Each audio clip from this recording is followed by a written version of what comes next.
My grandpa's will predicts the end of the world. I suppose it makes sense to start from the beginning. My grandpa's funeral was brief, which honestly was what he would have preferred. He was a man of brevity. The strangeness began when I met with his will attorney. He was an uninteresting-looking man, wearing an unassuming black suit and an uninspired effect. He greeted me with a quick and robotic "sorry for your loss" as he shook my hand before we both took our seats. My grandfather never had a lot of money, and I was not expecting to receive some hidden treasure of his when he passed. Honestly, I wasn't expecting anything. "My client, Robert Alfred Sherman, instructed me to give this letter to you upon his death." The lawyer spoke formally and methodically, acting on a stage of law and reciting a script he had read many times before. "It was his wish that you not open the letter until you have returned home. He left little specification otherwise. Do you have any questions?" I didn't. Seemed as relatively straightforward as Grandpa would have written it.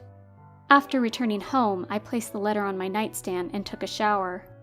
I'm embarrassed to admit that I forgot about it until the day after. I was doing some chores around the house, and as I was cleaning my room, I remembered the letter. Grandpa was always an impatient man, and I figured it best not to make him wait even after his death. I ripped the envelope open and pulled out the letter. Surprisingly, it consisted of a few loose-leaf pages of aged notepaper. Like, really aged. I would not have been surprised if the paper seemed to have preceded me. None of this was like my grandpa, at least not the one that I knew. The letter read, "Gabriel, there is so much I have wanted to tell you, and so little I was able to. There is a reason I didn't tell you all of this before, and a reason I am telling you now. I am sorry to have kept this from you for so long. Although I have always known how I would tell you, I have always wondered how it would feel. Where would I start? How would I explain it to you? You know very little about the man your grandfather truly was. I will try to be as concise as possible. As with any good story, I ought to start at the beginning. Your grandfather was a physicist and a philosopher. This you knew. What I did not tell you, what I did not tell anyone, was the sort of work a physicist and a philosopher finds himself doing. Since I started doing research with CERN, my focus had been on causality.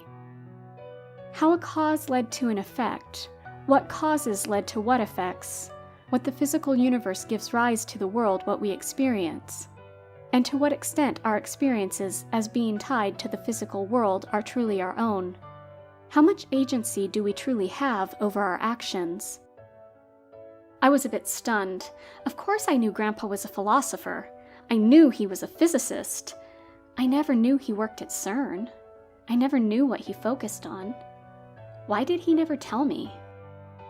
I read on. To some extent, this has always been the goal of science. We hypothesize that one thing will lead to another. We then attempt to create conditions to test if, truly, that one thing will lead to another. When we attempt to replicate studies, we adopt all of the factors as perfectly as one is able to, and make limited attempts to find whether we can truly eliminate those pesky confounders. Those other factors we call chance. I became fascinated with the notion that perhaps something, perhaps everything, can be predicted. Perhaps truly there was a way to create the perfect scientific study, to eliminate chance. I turned to the crinkled page. I dedicated most of my academic research to the development of this idea. In the late 1950s, a few years after CERN had been created, and after I had joined the ranks, I secretly created the first prototype of a computational system that would become known as the Laboratory Analysis of Perspective Longitudinal Act-Cause Engine, or LaPlace in shorthand. I designed the device to algorithmically analyze historical text and cross-reference them with others. It kept up with the news and current events, scanning and analyzing those causes which led to the future events. It measured sentiment of those involved, sentiments of the public before those events. It was granted the ability to determine which set of causes were inseparably linked to some effect or effects, and then gave them a predictive power. I was so impressed, so proud, so filled with hubris at my creation. It began the creative predictive models, and those models started small and somewhat accurately. It could tell me, based on the year and origin of a penny, as well as current weather conditions and geographical location, whether the penny would land heads or tails. I was astounded. I had created the next big scientific breakthrough. What was he saying? That he could predict the future? That he was of some paranormal origin? I found this rather hard to believe, but I was obviously interested. Who wouldn't be? I had to keep reading. But it became far more sophisticated than I could have ever imagined. It began to predict future events. The assassination of John F. Kennedy in Dallas in 1963, the first manned mission to the moon occurring down to the moment they landed. I was starting to become convinced that my grandfather was not all there.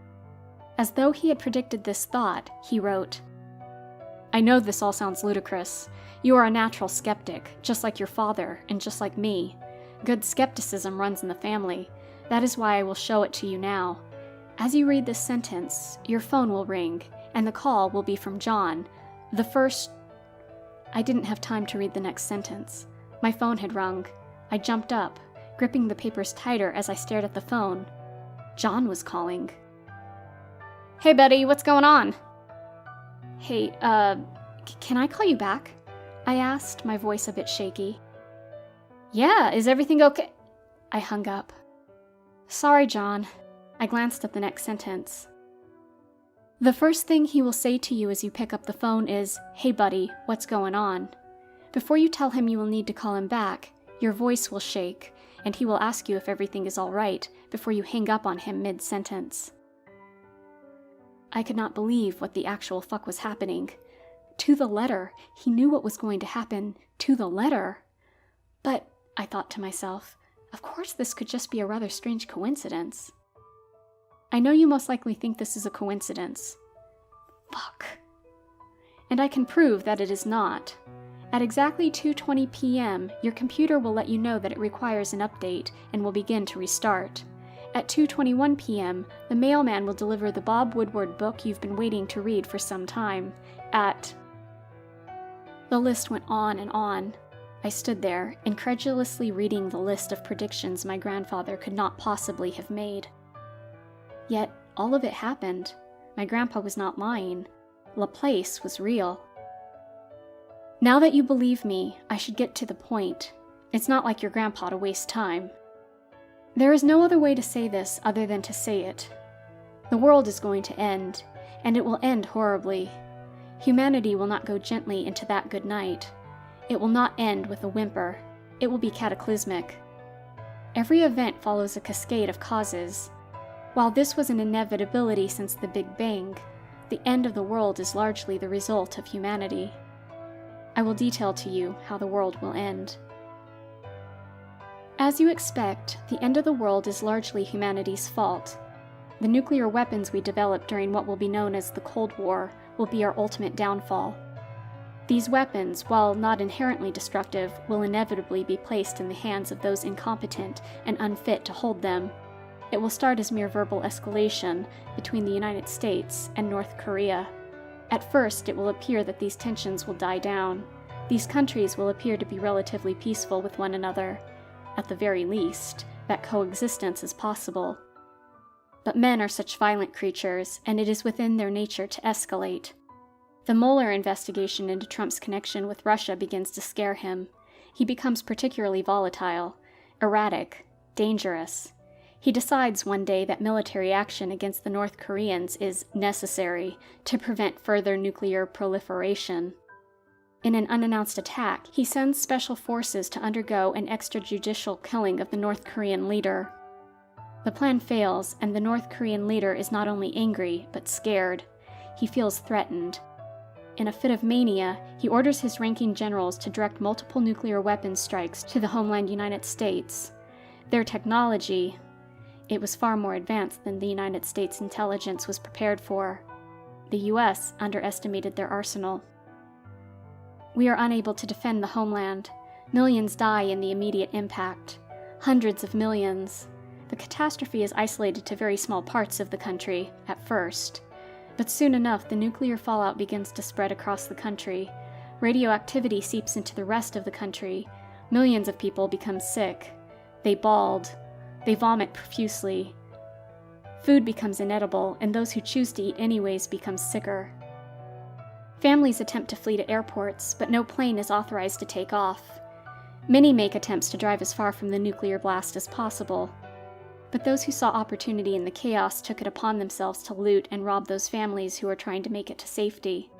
Many are killed, brutally, in these attacks. We retaliate, and North Korea is unable to defend themselves. One of the warheads is misfired and strikes Moscow. Moscow retaliates. We retaliate against Moscow. Much of these countries are destroyed by the nuclear detonations, but the majority of the deaths will not come from the immediate impact of the warheads. When chaos is the cause, savagery is the result. The nuclear winter that results leaves people in desperate need of food, water, and safety. Those who have not died from radioactive poisoning are left to fight for the scraps of what remains. Those countries which were not targeted are unable to grow food for themselves. They have nothing to eat. They have nothing to live for. Suicide rates skyrocket. In a few short years, the population of humans is reduced to just a few 100,000. In just a decade, all of humanity has died. I have considered every variable, manipulating each of them to determine if this outcome can be avoided. It cannot. I have considered every variable, every cause, and toyed with the idea that perhaps the knowledge of such variables could change their outcomes. But in each model, humanity drew to a close on the same day. These variables do not like to be changed. They are inseparably tied to those causes that created them, and those causes to their parent causes. I will withhold the date that all this will occur. While knowledge is an ultimate good, it does a man no good to know when he will die. Believe me. Although I know what will happen to you, and I know what will become of humanity, knowledge of the future is always perspective until it is lived. What I know now is that I will love you and wish you could grow up to become the man that will make your father proud. My only regret is that I am unable to live to comfort you, as the world concludes the final chapter of mankind. With all the love, Jipa, January 1st, 1971. The date.